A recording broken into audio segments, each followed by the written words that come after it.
Après coup franc de la rencontre, Talal à la baguette, la tête d'Amidouba. Première parade de Simon Pont-de-Mé, première occasion, 7e minute de jeu. Simon Dia. Ouais, c'est intéressant ce qu'a fait Ryan Swissy pour rejouer sur Eribi qui va tenter la frappe de loin avec 2 rebonds, ça ne surprend pas Simon Pont-de-Mé. Peut-être un secteur du jeu qu'on va pouvoir observer de près aussi ce soir. Pour le moment, c'est encore une fois un renversement intéressant pour Anthony Soubervi. Avec Ekmayer, la frappe de loin à son tour de Joachim Ekmayer, la première mèche allumée par le FC Chambly à la 11e minute. De la profondeur encore une fois recherchée avec la puissance de Patrick Etchimi, mais Amidouba, l'ancien de la maison cambysienne, connaît parfaitement Patrick Etchimi pour avoir déjà évolué avec lui par le passé et joue dans la profondeur avec Simon Dia. Attends, les Cambysiens sont hauts, oui, les balles de compte peuvent être intéressantes. Simon Dia, l'espace pour Mathieu Gérant, Bordeaux réclame qu'il soit un tueur, mais c'est Pont-de-Mé qui vient encore casser l'action. Le décalage a été créé. Et là aussi le décalage est créé avec Joris Correa, Guillaume Marie du pied gauche et Michael Salamone qui va arrêter cette première frappe cadrée de Chambly, 25e minute. Et Soubervi qui est resté naturellement sur le côté gauche et ce jeu long pour Mathieu Gérant va être manqué. Soubervi toujours, la frappe du droit de Soubervi, ce sera capté par Michael Salamone. Et en tout cas là ça a valu un avertissement à Soubervi. Son 4e de la saison et ce coup franc frappé par Tala dans la surface de réparation. Et la chance quand même qui est prise par Benjamin Iribi. Une action qui va terminer cette première période sur ce score de 0-0. De la tension mais des occasions avec notamment la plus grosse qui était pour Mathieu Gérant. On était alors à la 15e minute. Un face-à-face perdu et encore 3 points à aller chercher dans les 45 dernières minutes. L'ancien de la maison de Saint-Gratien avec à nouveau Henry. Flochon pour la frappe de loin, capté en 2 temps par Michael Salamone. Il est là, le premier tir cadré dans cette seconde période. Espérons que non, mais pour le moment, suivons cette action du côté de l'entente. L'intervalle qui est demandé par Eribi sera plutôt une fixation. La frappe enroulée de Mathieu Gérant qui va raser la cage de Simon Pont-de-Mé. Mais on a vu aussi Chambly dans ces configurations-là depuis le début de la saison, notamment face à Drancy. Mais Chambly savait accélérer quand il fallait. Peut-être que maintenant ça va accélérer. Doucouré, Soubervi pour ce centre second poteau. Chambly s'est accéléré quand il le faut.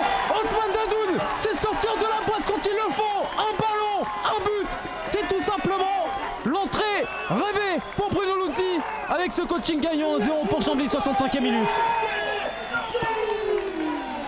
Très clairement, et quand l'entente a concédé le premier but cette saison, c'est arrivé à 6 reprises, 5 défaites, 1 nul à l'extérieur, 100% de défaites puisque c'est arrivé à 3 reprises. Nouveau ballon intéressant là sur le côté avec Doucouré et avec Soubervi, un nouveau centre sur le poteau.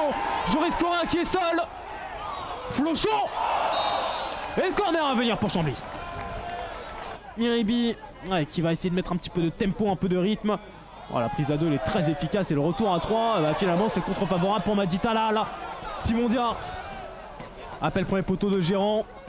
Simon Dia qui a gardé ce ballon joué en retrait. L'arrivée de Ryan Swissy.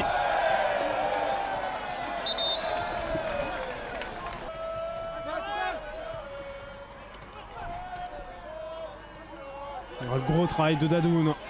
2e ballon du match. Et ce décalage maintenant avec Joris Correa.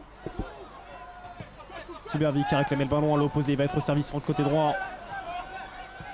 Le centre de Soubervi, ça traîne devant le but. Et ça, Joris Correa le sait. Il faut faire plat du pied sécurité parce que plat du pied sécurité, c'est peut-être la victoire assurée. Maintenant, à 2-0 pour Chambly à la 69e minute. La mise en action d'Othman Dadoun face à Vincent Pires. Oh, très bien défendu de la part d'Iribi. Vraiment très bien défendu parce que là, si ça part dans son dos avec Joris Correa lancé dans la profondeur, c'est une balle de 3-0 et au lieu de ça c'est Madi Talal qui peut progresser. Madi Talal toujours dans la surface de réparation. Quelle option pour Pont-de-Mé. Il avait fait ce qu'il fallait. Encore une fois Madi Talal. Jérémy Laborde prend la seconde chance. C'est repris de la tête par Talal et ça va lécher la cage de Pont-de-Mé. Mais du coup ouais, c'est cette pelouse qui commence un petit peu à souffrir. Il y a des petites mottes de terre qui commencent à se détacher et ça a compliqué son dernier appui. Qui fait qu'au lieu de la prendre coup de pied comme il voudrait, il l'a prise de l'extérieur. Et cette fois-ci c'est un bon centre pour Farad qui va réduire l'écart.